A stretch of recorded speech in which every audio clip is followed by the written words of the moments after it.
बर, मला सांग, हा हे आपण शिकुटी समोर हा ऊस खायला लागलो, हम्म, चर्चा करायला लागलो, हा त्याला काय म्हणायचं? गन्ने पिपकी चर्चा. गन्ने पे चर्चा. हे असं शिकुटी समोर बसून ऊस खाल्ला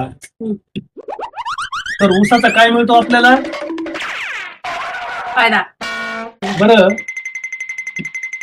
असा ऊस जर खाल्ला थंडीमध्ये, हम्म, त्याचा रस घेतला, त्याचे काय काय फायदे आहेत? तुम्हाला माहित नाही का? मला विचारायला तुम्हीच सांगा.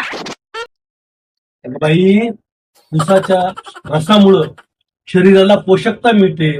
हे असा असा ऊस खाल्ला ना, जबड्याची हालचाल होते, जबड्याचा व्यायाम होतो, अन्न पचत. अशा थंड शेकोटी समोर, अशा थंड वातावरण, हे फायदे आहेत. आणखीन एक फायदा आहे ना त्याचा. कोणता?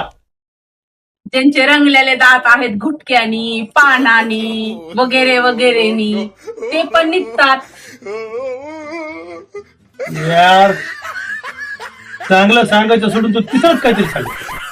बरोबर सांगायला लागले मी. आपली नसते गन्ने पे चर्चा. अशीच असते. no, no, no, no.